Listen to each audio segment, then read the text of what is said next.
Kaubo sa atong nabasa o nabati nga ebanghelyo, very short pericope, meaningful para kanato kay kitang tanan kinsa kanato ang kapuy.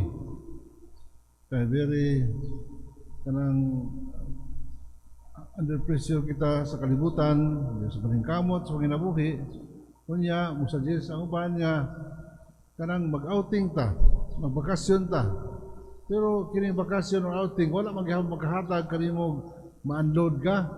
Kay bisag dito, naglaban na yung ulo, siguro huna sa mga butang kalibutanon, wala siya ingon niya ni Jesus nga, make your burden light. Come to me. Kanang ingon niya, amari ka mo kanako o papahulayon mo kamo, gaan ang ipasan ko kaninyo. Our God desires for all of us in union with Him. Kung kita separate, detached from the Lord, bugat kitang tanan. Bisa pagkapila ka mag-banding sa pamilya o pagkapila ka mag-outing sa usa ka buwan, wala gihapon kini makapawala sa kabugat sa imong kinabuhi. Siguro physically nga na-relax ka, pero ang tibok mong kinabuhi o ma-relax, there is no calmness in your life. Ano man? Kanabang rest is state of mind where all our worries and tensions are deprived of us. So, kay naman sa atong una, for example, yung ang dagat malinaw, the sea is calm because of the absence of wind and high waves. Pero yung hindi maghihapon ka sa imong biyahe, marabag na nag-alingasa ka, worried ka kayo, tungkol kay, it's not about the absence of stress or tensions, it's not about the absence of relaxing or absence of outing, tungkol kay kulang ka. Kung sa'y kulang, ang Ginoo. Because it's also inviting us to be in union with Christ, to be with Him. Pero layo ta. Kung ito na kumusimba ta, misa pa ko misa, ma-relax ta, tubangan sa altar, tubangan sa Ginoo, tubangan sa tabernakulo, ma-relax ta. There's something in us nga imutang ma-unburden kita diya sa atong mga problema sa kinabuhi. Mo bitaw na nga matud pa nga daghay byuda kaysa mga byudo. Usabot, bisag in the Old Testament, di ba sa karaan, hangtod karon, tanawon niyo sa statistics, nga mas daghan byuda. Ano man, ang taas man kinabuhi sa babae.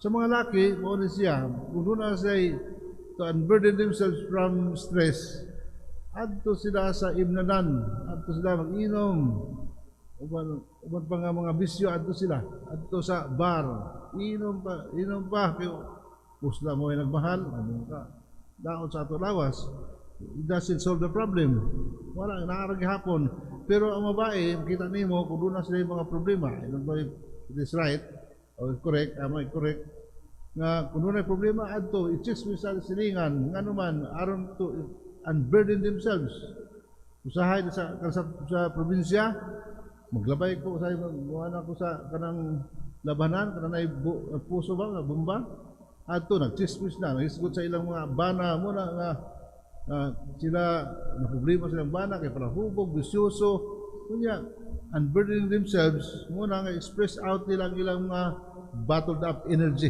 inside o mga feelings inside muna nga ang expression nila, pag-express nila pinaagi sa pagpuyanap niya ulo na negative niya nga panana kang epekto kay makaraot na sa dungog, pero at least they're able to express out their kanang emotions muna nga taas-taas ilang kinabuhi kay sa mga laki. Bisa pag sa Old Testament hangtod karon, bisa sa statistics kita nimo nga daghan ang mga byuda. Sa ato pa mauna ang laki tungod kay lahi ang ilang pamaagi diya sa pagsulbad sa problema.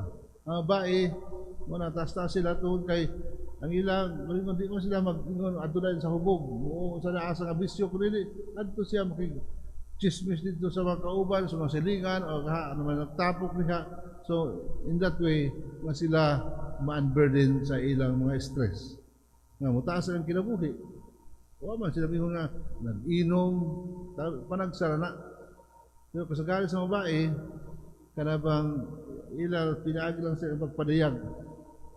Mabitaw na nga makita na yung babae, ang maayong maminaw, good listeners are women. Kung sa diha mga pare, kaya wa may minaw sa usag-usa, sa mga pare, kaya they are so busy with their kanabang works in the paris, muna ang maminaw ang babae. Muna dito dekado na siya, kay usahay magtagbo ang mga kamingaw, ang mga pagbati na that is the start of the crime. So muna nga kagamay, pero ang Ginoo kanunay nag-awhag kanato nga ali ka mo kanako kay ang tanan nga mga inyong sulbad diha di man na mapaigo. Momentary di nga murag outing usa diha ka relaxation, mga banding, momentary di maka sa inyo makatabang pero dili siya. Muna pagbalik ng balay the same problem gihapon. Muna nga ang Ginoo kanunay nag-awhag kanato to be with Him. Because He cares for us.